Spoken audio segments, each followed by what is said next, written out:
Only prelims में, जिसमें कि आज हम बात करेंगे 8 जून 2023 के हिंदू एनालिसिस के करंट अफेयर्स की। तो चलिए स्टार्ट करते हैं आज की हमारी वीडियो को। सबसे पहला जो न्यूज़ हम लेते हैं, मैपिंग का क्वेश्चन लेते हैं। मैपिंग में आपको यूक्रेन आज देखना है। यूक्रेन की जो बॉर्डरिंग कंट्री है, बेलारूस, रसिया, जॉर्जिया, टर्की, आपका ब्लैक सी, ठीक है, मोल्डोवा, रोमानिया, हंगरी, स्लोवाकिया और पोलैंड, ये आपके, बुल्गारिया इसमें नहीं है, ठीक है, इस बार के प्रीलिम्स पे क्वेश्चन आया था, ठीक है, और ब्लैक सी के साथ बॉर्डर लगाता है, ठीक है। चलिए, और जो भी इंपॉर्टेंट इन्फॉर्मेशन है आप खुद सर्च करेंगे और इस पर आप कमेंट करेंगे, ठीक है। चलिए, अगली जो न्यूज़ है GS3 का है, एक्चुअली ये GS3 की है। क्या कह रहा है, के फ़ोन, इसके बारे में मैंने बताया था, जिसमें केरल गवर्नमेंट जो है वो क्या कर रही है, डिजिटल लिटरेसी को बढ़ाने के लिए, डिजिटल सर्विस को बढ़ाने के लिए आपके जो केरल गवर्नमेंट है वो क्या कर रही है, वो 20 लाख जो पुअर हाउस होल्ड है, जो बिलो पॉवर्टी लाइन है, उनको कहीं ना कहीं इंटरनेट प्रोवाइड करा रही है। क्या करा रही है, इंटरनेट प्रोवाइड करा रही है, ठीक है, जिससे कि जो बैलेंस है, यानी कि जो इक्वलिटी की बात की गई है, डिजिटली इक्वलिटी की, वो कहीं ना कहीं मेंटेन हो सके, डिजिटल इक्वलिटी जो है मेंटेन हो सके। और इसमें क्या कहा जाएगा कि इसके इंफ्रास्ट्रक्चर को पूरा ग्रास रूट लेवल तक पहुंचाया जाएगा, जिससे हर एक तबका, यानी कि हर एक जो चीज़ है, हर एक जो ग्रास रूट लेवल पे है, उन चीज़ों को ऑप्टिकल फाइबर से इसको जोड़ा जाएगा। तो KFNO का मतलब क्या है, केरल फाइबर ऑप्टिकल नेटवर्क, ठीक है, Kerala fibre optical network, KFON, ठीक है। अब इसकी अगर बात की जाए, जुलाई में डिपार्टमेंट ऑफ टेलीकम्युनिकेशन ग्रांट किया था KFNO को इंफ्रास्ट्रक्चर प्रोवाइड कराने की और license and also approval of internet service provider, ठीक है। अगर ये ऐसा हो जाता है तो क्या होगा, जो केरल है वो क्या हो जाएगा, पूरा मतलब डिजिटली शहर बन जाएगा, यानी कि इसका जो पूरा शहर है वो क्या बन जाएगा, हर जगह पे क्या होगा, यहाँ पे जो फाइबर नेटवर्क है वो फैल जाएगा, ठीक है। तो केरल जो होगा वो इंडिया का फर्स्ट फुल्ली गवर्नेंस स्टेट घोषित होगा, ठीक है। Office system has already been implemented in secretariat, district collector और कमिश्नर एंड डायरेक्टर। यहाँ पे पहले ही ऑफिस सिस्टम जो है पहले से ही ऑलरेडी इम्प्लीमेंटेड है। अगर इसका इम्प्लीमेंटेशन से क्या होगा, फ़ायदा क्या होगा, इसमें हमें डिजिटल लिटरेसी को बढ़ावा मिलेगा और सभी लोगों के पास, हर एक लोगों के पास क्या होगा, डिजिटल जो वैल्यूज है, डिजिटल जो फैसिलिटीज़ है उसको कहीं ना कहीं प्रोवाइड की जाएगी और इंफ्रास्ट्रक्चर भी इससे काफ़ी ज़्यादा डेवलपमेंट होगा, ठीक है। तो चलिए अगला न्यूज़ को देखते हैं। अगले न्यूज़ है हमारा, गवर्नमेंट हाइक्स खरीफ MSP, फार्मर डिमांड्स मोर। गवर्नमेंट ने कहीं ना कहीं खरीफ MSP को जो किया है, क्या किया है, हाइक किया है, बढ़ाया है, लेकिन उसके साथ साथ फार्मर की डिमांड जो है और ज़्यादा बढ़ी हुई है, कि डिमांड और ज़्यादा मांग करें कि खरीफ चीज़ों को और ज़्यादा बढ़ाया जाए। अगर इसको रिकमेंडेशन की बात की जाए, रिकमेंडेशन कौन करता है, CACF CACP यानी commission for agriculture cost and price, इसको क्या करता है, रिकमेंडेशन करता है, ठीक है। और जो MSP को क्या करता है, रिकमेंडेशन करता है, ठीक है। रिकमेंडेशन करने के बाद इसके बाद अप्रूवल, जो फिर इसको अप्रूवल किया जाता है, ठीक है। तो रिकमेंडेशन कौन करता है, CACP, ठीक है। और जब इंक्रीज किए गए MSP को खरीफ क्रॉप्स को इस ईयर में हाईएस्ट था कंपेयर टू प्रीवियस ईयर, जो बाकी के ईयर्स थे उसमें से ज़्यादा, सबसे ज़्यादा तो जो था वो हाईएस्ट था, ठीक है। अगर आगे की बात करें, MSP होता क्या है, MSP होता है मिनिमम सपोर्टिंग प्राइसिंग, यानी कि जो खरीफ क्रॉप्स उगाई जाती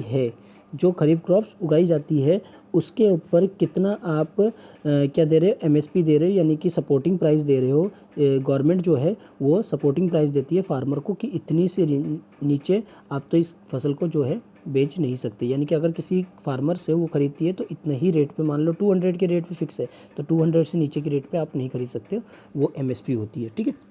MSP जो है सेट मेजर, जो पेडी के अलावा MSP और किन चीज़ों में दी जाती है, पल्सेस वगैरह में दी जाती है, तिल, वो आपके ऑयल्स वगैरह में दी जाती है, ठीक है। 23 क्रॉप्स जिसमें 22+1 जो है शुगर कैन में दी जाती है, ठीक है।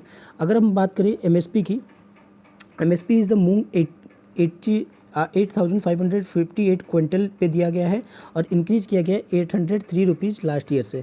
द एमएसपी जो है तूर दाल और अरहर की बात की जाए तो 7,000 क्विंटल पे दिया गया है, जो एस्टिमेट किया गया है 50% एबव है जो कॉस्ट ऑफ प्रोडक्शन से।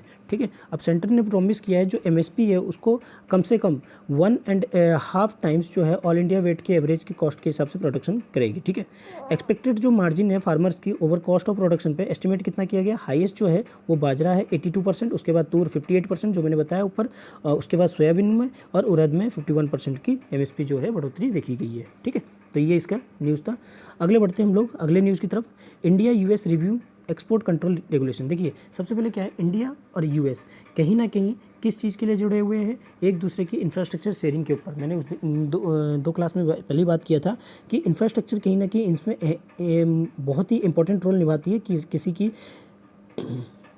चीज़ों को। तो यहाँ पे क्या बात की जा रही है, एक्सपोर्ट कंट्रोल रेगुलेशन की। जो एक्सपोर्ट किए जाते हैं इंडिया से यूएस, यूएस से इंडिया, जो भी चीज़ एक एक्सपोर्ट या इंपोर्ट की जाएगी वो उन चीज़ों को कहीं ना कहीं एक्सपोर्ट कंट्रोल रेगुलेशन बनानी होगी। इंडिया और यूएस की रिव्यू करना पड़ेगा जो भी कंट्रोल रेगुलेशन है।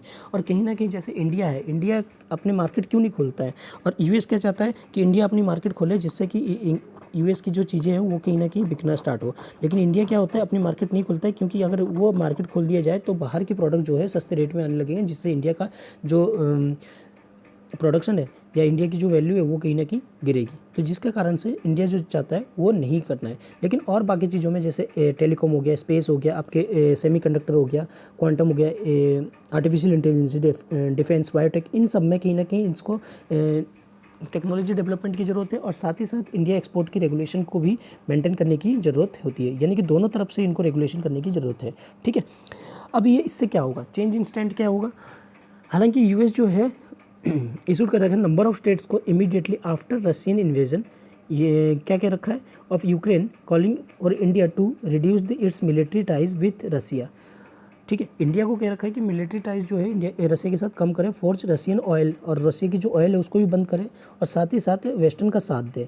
लेकिन इंडिया की क्या स्टैंड है, इंडिया का स्टैंड है कि इंडिया का स्टैंड जो है वो क्या है, इंडिया का स्टैंड है कि उसको यूएस भी चाहिए और प्लस उसको रसिया भी चाहिए, क्योंकि रसिया हमारा ऑल वेदर फ्रेंड है, जबकि यूएस हमारा बहुत अच्छी स्ट्रेटेजिक पार्टनरशिप भी यूएस रखता है, क्योंकि जहाँ पे हमें ज़रूरत पड़ती है यूएस की वो हमारे लिए ज़रूरत है। ठीक है, हाँ, जहाँ हमें ज़रूरत पड़ती है वहाँ हेल्पफुल भी हो। ठीक है, मतलब नेशनल इंटरनेशनल लेवल पे देखा जाए यूएस हमारे लिए बहुत इंपॉर्टेंस रखता है। कहीं ना कहीं चाइना को कटल करने में भी यूएस की रोल है। ठीक है, इसलिए इंडिया का स्टैंड क्या रहेगा, इंडिया का स्टैंड रहेगा कि वो यूएस को भी ना दुखी करे और वो रसिया को भी ना दुखी करे, इसलिए एक बैलेंस अप्रोच बनाने की ज़रूरत है। हमें यूनिपोलर की जगह या बाईपोलर की जगह हम मल्टीपोलर की तरफ बढ़ना चाहिए, जिससे कि हमें क्या करना चाहिए, इसके जो कंट्रोल रेगुलेशन है उसको भी कहीं ना कहीं बार बार हमें से रिव्यू जो है वो करते रहना चाहिए, सर्विलांस में रखना चाहिए, जिससे कि जो टेक्नोलॉजी हो, हाई क्लास टेक्नोलॉजी हो, वो कहीं ना कहीं एक दूसरे से ट्रांसफ़र हो सके। ठीक है, तो चलिए अगले न्यूज़ की तरफ बढ़ते हैं। क्या है, won't notify fact checking until July 10 centre ने हाई कोर्ट से क्या कहा है, जो फैक्ट चेकिंग जो है वो आपके आईटी रूल में जो फैक्ट को चेकिंग करें, फैक्ट चेकिंग क्या होते हैं अभी मैं थोड़ी देर बताऊंगा, वो 10 जुलाई तक हमने टाल दिया, 10 जुलाई तक नहीं हो सकता। अब ये क्या है, देखिए जो आईटी रूल आया है उसमें एक मीडिएटर का काम है कि वो फैक्ट चेकिंग करेगा कि ये फैक्ट जो है सही है या नहीं है। अगर सही नहीं है तो उसको वहीं कैंसिल आउट कर देगा और सेंसरशिप नहीं देगा, लेकिन अगर सही है तो उसको कहीं ना कहीं सेंसरशिप देगा और आगे बढ़ाएगा। ठीक है, कहीं ना कहीं जो अच्छी चीज़ें होगी, जो सेंटर ने कहा कि ये जो चीज़ें हैं ये हम लोग इसलिए करेंगे क्योंकि देखिए सबसे पहली चीज़ तो अगर कोई चीज़ सरकार के खिलाफ हो रही है, सरकार खुद क्या चाहेगी कि उस चीज़ को रोकने को, लेकिन अगर सरकार के खिलाफ नहीं है तो वो कहीं ना कहीं जाने देगी। कहीं ना कहीं इसमें पता लगता है कि जो सरकार को फ्रीडम, लोगों के पास जो फ्रीडम ऑफ स्पीच है वो कहीं ना कहीं रोकेगी। ठीक है, लेकिन इसने सेंटर ने क्या कहा है, हम लोग जो फैक्ट चेकिंग है वो 10 जुलाई तक नहीं नोटिफाई कर सकते। ठीक है, अब क्या कहा गया, देखिए स्टेटमेंट पढ़िए। द यूनियन गवर्नमेंट ने क्या कहा, वेडनेसडे को कहा कि बॉम्बे हाई कोर्ट से हम नोटिफाई नहीं कर सकते फैक्ट चेकिंग यूनिट्स को। ठीक है, कॉन्स्टिट्यूशन अंडर इंफॉर्मेशन, किसमें, इंफॉर्मेशन ऑफ टेक्नोलॉजी के रूल में। ठीक है, जो आइडेंटिफाई करेगा कौन सी फेक न्यूज़ को जो गवर्नमेंट के खिलाफ हो रही है, जैसे सोशल मीडिया पे जो भी गवर्नमेंट के खिलाफ फेक न्यूज़ है उनको आइडेंटिफाई करेगा। लेकिन एक डिवीजन बेंच जस्टिस ने गौतम पटेल और नील गोखले ने हियरिंग की, इस पिटीशन की जो फाइल हुए थे किसने, बाय पॉलिटिकल सातिरिस्ट कुणाल कमरा, जो चैलेंज किए थे constitutional validity of IT act को। ठीक है, कॉन्स्टिट्यूशनल वैलिडिटी बताए थे कि इस आईटी एक्ट की वैलिडिटी है या नहीं है, मतलब ये जो कॉन्स्टिट्यूशन लाया गया है कि फैक्ट चेकिंग का ये वैलिडिटी है कि नहीं। द न्यू रूल क्या रिक्वायर करता है, जो सोशल मीडिया इंटरमीडिएट्स है टू सेंसरशिप करने की या कोई भी मॉडिफाई कंटेंट करने की, उसको यूनियन गवर्नमेंट के पास रखा गया है। अगर गवर्नमेंट चाहती है तो फैक्ट चेकिंग यूनिट बनाना, डायरेक्ट बनाने को, तो वो बना सकती है। ठीक है, वो आर्बिट्री रूल हो गई। और अप्रैल 21 में क्या गया, मिनिस्ट्री ऑफ इलेक्ट्रॉनिक यानी कि मिटी ने क्या बताया कि it would be notify fact checking unit till July 5 तक, लेकिन उसके बाद उसको एक्सटेंड करके जुलाई 10 कर दिया गया। ठीक है, 2 नई पिटीशन जो हुए वो फाइल हुए। ठीक है, उन्होंने क्या किया, guild of India and the association of India magazine challenging किया कॉन्स्टिट्यूशनल वैलिडिटी को, किसके, new rule calling of them arbitrary. ये क्या कहा, ये आर्बिट्री है। ठीक है, तो इसी चीज़ को लेके क्या हुआ है, अब जो है बात की गई है कि जो फैक्ट चेकिंग यूनिट जो बनाई जाएगी, फैक्ट चेकिंग यूनिट जो बनाई जाएगी वो जुलाई 10 तक बनाई जाएगी, अभी ऐसा कुछ नहीं बनाया जा सकता। ठीक है, तो इसके ऊपर अभी बात चलिए कि कॉन्स्टिट्यूशनल वैलिडिटी है या नहीं है। जब तक ये रिजॉल्व नहीं होगा तब देखते हैं क्या होता है आगे। ठीक है, चलिए आगे बढ़ते हैं। क्रॉप शॉर्टेज, फसल अगर कम होगी तो could be exaggerated inflations MSP increase. अगर इन्फ्लेशन बढ़ेगी तो कहीं ना कहीं एमएसपी भी बढ़ेगी। जैसे कि एमएसपी अभी अनाउंसमेंट हुई है, तो क्या हो रहा है, जो इन्फ्लेशनरी इम्पैक्ट है वो कहीं ना कहीं 5 से 10% हमें दिख रहा है। कितने परसेंट, 5 से 10-11% हमें बढ़ते हुए नज़र आ रहा है। ठीक है, और मिनिमम सपोर्ट प्राइस के हिसाब से। ठीक है, लेकिन अगर आगे लगता है कि इस तरह की मिनिमम प्राइस अगर क्या नाम है एमएसपी बढ़ेगी, यानी कि इन्फ्लेशन बढ़ेगा, तो कहीं ना कहीं क्या होगा, इन्फ्लेशन बढ़ने के साथ साथ उनको एमएसपी जो होगा इंक्रीज़ करना पड़ेगा। क्यों, इंक्रीज़ अगर नहीं करेंगे तो कहीं ना कहीं वो जो महंगाई है कहीं ना कहीं गरीब को सबसे ज़्यादा क्या करेगी, मार करेगी। ठीक है, इम्पैक्ट जो होगा देखिए इम्पैक्ट जो होगा 5 से 11% होगा। जब हम लोग देखेंगे कि जैसे कि अगर कोई भी चीज़ प्रोक्योरमेंट की जाती है तो उसमें इन्फ्लेशन देखी जाती है, यानी कि अगर मान लो वो 4 रुपये में पड़ती है, महंगाई की वजह से वो कितने में बिक रही है, मान लो 1 रुपये बढ़ गया महंगाई की वजह से, तो वो 5 रुपये में बिकेगी। तो 5 रुपये जो दिख रहा है वो किस वजह से बढ़ी हुई दिख रही है, वो महंगाई की वजह से। वो ये 1 रुपये जो है वो महंगाई की वजह से बढ़ी हुई दिख रही है, जिसके कारण से प्रॉब्लम क्या होती है आगे, किसी भी फसल को जो किसान है अपने सही मूल्य पे नहीं बेच पाता है, जिसके कारण से उसको प्रॉब्लम फेस करना पड़ता है। इसी को रोकने के लिए क्या कहा गया है कि आगे दिख रहा है कि 5 से 10% जो है इम्पैक्ट करेगी क्या, आपकी मिनिमम सपोर्ट प्राइस को, जो इन्फ्लेशन है। ठीक है, और कहीं ना कहीं procurement takes place for rice whose inflation already high, जिसका इन्फ्लेशन पहले से ही हाई है, 11% है। ठीक है, और so increase 7% will be at benchmark price, जो कि बेंचमार्क क्या रखा गया था 7%, लेकिन वैसे ही और दिख रहा है। उसी तरह से ज्वार बाजरा हो गया, बार्ले हो गया, मेज हो गया, सब इन्फ्लेशन कितना जा रहा है, 13 से 15%। ठीक है, प्राइस जो है in case of crop failure, किस वजह से, जो क्रॉप जो है उनके वो क्या हो रहे हैं, फेलियर हो रहे हैं उस वजह से। ठीक है, जो size of crop in this season has traced food price where major risk in inflation, so that reserve bank of India would be caution until there was more clarity on kharif crop prospects. क्या बताया जा रहा है, जो कहीं ना कहीं inflation को देखते हुए आरबीआई ये फैसला लेने को तैयार है कि कहीं ना कहीं ये हमें आगे प्रॉब्लम करेगी कि एमएसपी जो होगी वो कहीं ना कहीं बढ़ानी पड़ेगी। अगर ऐसा अगर रहता है तो हमें आगे भी बढ़ानी पड़ेगी। ठीक है, तो ये कुछ ऐसी न्यूज़ है। ठीक है, चलिए अब अगले न्यूज़ की तरफ बढ़ते हैं। अगला न्यूज़ है, how can be transition to low carbon cities को, कैसे हम लोग लो कार्बन सिटीज़ को ट्रांजिट कर सकते हैं। ठीक है, मतलब ज़्यादा कार्बन से कम कार्बन की तरफ कैसे ट्रांजिट कर सकते हैं। देखिए सबसे पहले तो हमने बात करें 2020 में 20 ट्रिलियन टन कार्बन डाइऑक्साइड जो हुआ एटमॉस्फेयर में वुपिंग किया गया था, डंपिंग किया गया था। ठीक है, जो कार्बन देखा जाता है कहीं ना कहीं ये बहुत ज़्यादा है और इसको कहीं ना कहीं मिटिगेट करने की ज़रूरत पड़ती है। मिटिगेट अगर नहीं किया जाए, कम अगर नहीं किया जाए तो कहीं ना कहीं प्रॉब्लमेटिक करेगी और ये क्लाइमेट चेंज को इनहेंस करेगी। तो मिटिगेट करने के क्या उपाय है, अगर हम लोग इसको ट्रांजिशन करें, यानी कि हम लोग अगर high carbon city to low carbon city किस तरह से बनाने की कोशिश करें। देखिए कैसे बनाया जाएगा, अगर लो कार्बन सिटी बनाने के लिए आपको क्या सबसे पहले क्या ज़रूरत पड़ेगी, इंफ्रास्ट्रक्चर की ज़रूरत पड़ेगी, डेवलपमेंट की ज़रूरत पड़ेगी, आपको ग्रीन हाइड्रोजन की ज़रूरत पड़ेगी, जिससे कि व्हीकल को और जो कि फेम रूल लाया गया है।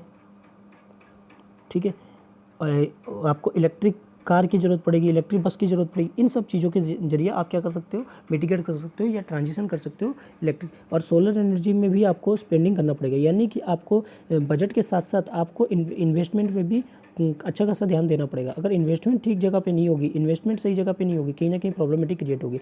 और दूसरी चीज़, आपको टाउन प्लानिंग भी ठीक करना पड़ेगा। देखिए किस तरह की टाउन प्लानिंग की यहाँ बात की गई। अगर मान लीजिए कोई कंपनी है यहाँ पे बसा हुआ है, अगर आपका कंपनी से अगर आपका घर इतना दूर है तो आपको ट्रैवल करने पड़ेगा इतनी दूर, मतलब अगर मान लो 5 किलोमीटर है तो 5 किलोमीटर का ट्रैवल करना पड़ेगा। अगर उसी कंपनी को यहीं पास में किया जाए और टाउनिंग प्लानिंग उसके आसपास ही किया जाए तो उसकी डिस्टेंस अगर कम कर दिया जाए, लोग क्या करेंगे, वहीं पे कभी प्रीफर भी नहीं करेंगे कि हम बस से जाएं या कार से जाएं। ठीक है, वो कहीं ना कहीं प्रीफर करेंगे आपके छोटे मोटे चीज़ों का इस्तेमाल करके या फिर पैदल जाने की प्रीफर करेंगे, जिसके कारण से जो कार्बन की इंटेंसिटी है वो कहीं ना कहीं कम हो सकती है। और वो कार्बन की इंटेंसिटी क्या कम करेगा तो कहीं ना कहीं हम लोग कार्बन सिटी की तरफ बढ़ेंगे। ठीक है, उसके लिए क्या सबसे पहले ज़रूरत है इंफ्रास्ट्रक्चर। ठीक है, एक लोगों के बीच में अवेयरनेस, ये सारी चीज़ें कहीं ना कहीं काम आएगी लोगों के में एक एनर्जी सिक्योरिटी को प्रोड्यूस करने। और साथ ही साथ ऐसे शहरों का भी, हमें सिटीज़ को भी ध्यान में रखना पड़ेगा कि जहाँ पे इलेक्ट्रिसिटी को प्रोड्यूस करने के लिए रिन्यूएबल एनर्जी का इस्तेमाल किया जाए। और साथ ही साथ हमें रिसर्च एंड डेवलपमेंट पे भी ज़्यादा वर्क करना होगा। रिसर्च एंड डेवलपमेंट कहीं ना कहीं हमारे जो कैपेसिटी है उसको कहीं ना कहीं बिल्ड करेगा। जैसे कि मैंने कल आपको बताया था, रिसर्च एंड डेवलपमेंट में हम लोग कहीं ना कहीं थोड़ी बहुत पीछे हैं चाइना और अमेरिका से, लेकिन उस चीज़ को हमें क्या करना पड़ेगा, ग्रीन हाइड्रोजन की तरफ बढ़ने के लिए हम लोग को उस पर रिसर्च एंड डेवलपमेंट करना पड़ेगा, जिससे कि हम लोग क्या कर सकते हैं, अपने लो कार्बन सिटी को बना सके, ट्रांजिशन की तरफ बढ़ा सके। ठीक है, सब। और दूसरी चीज़, हमें एम्प्लॉयमेंट का भी ध्यान रखना पड़ेगा। विदाउट, अगर मान लीजिए आप किसी चीज़ को बंद कर रहे हैं तो उसकी एम्प्लॉयमेंट की गारंटी भी होनी चाहिए। अगर एम्प्लॉयमेंट जैसा कि फॉसिल फ्यूल से कोई चीज़ चल रही है, वो कंपनी चल रही है, अगर उसको आपको ग्रीन हाइड्रोजन में बदलनी है तो कभी कभी कंप्यूटराइज सिस्टम से ही चलानी पड़ती है। तो उससे क्या होगा कि जो एम्प्लॉयमेंट है का पैटर्न है वो कहीं ना कहीं घटेगा। तो उस चीज़ को भी आपको ध्यान रखना पड़ेगा, इंश्योर रखना पड़ेगा, जिससे कि एनर्जी भी आपकी ठीक प्रोड्यूस हो और साथ ही साथ एम्प्लॉयमेंट भी हो और उसका जो आपका पैसा खर्च हो रहा है वो भी सही जगह पे हो। कहीं ना कहीं ये सारी चीज़ें हमें कहीं ना कहीं देखनी पड़ेगी। और इंफ्रास्ट्रक्चर के साथ साथ जो लोगों की एनर्जी की बिल है उसको भी कहीं ना कहीं आपको रिड्यूस करनी पड़ेगी। ये नहीं कि आपने इंफ्रास्ट्रक्चर तो बना दिया लेकिन क्या हो रहा है, लोगों की जेब से आउट ऑफ पॉकेट का खर्चा बहुत ज़्यादा हो रहा है, तो वो कहीं ना कहीं लोगों के लिए प्रॉब्लमेटिक क्रिएट होगी और लोग क्या करेंगे, उस तरफ नहीं जाएंगे। तो लोगों को अवेयर करने के लिए और प्लस अवेयर के साथ साथ लोगों को एक जगह से दूसरी जगह ट्रांजिशन करने के लिए भी मतलब लो कार्बन की तरफ ट्रांजिशन करने के लिए भी एक स्कोप देनी पड़ेगी। ठीक है, जिसके कारण से हमें लोगों की साथ की ज़रूरत है, यानी कि अगर हर इंसान अगर एक साथ आके इस चीज़ को टैकल करे तो कहीं ना कहीं और ज़्यादा प्रॉब्लमेटिक चीज़ों को हम लोग रिड्यूस कर सकते हैं। तो ये था आज का एनालिसिस। अगर आपको दोस्तों अच्छा लगा तो आप लाइक कीजिए, शेयर कीजिए और सब्सक्राइब करना ना भूलिए। Thank you.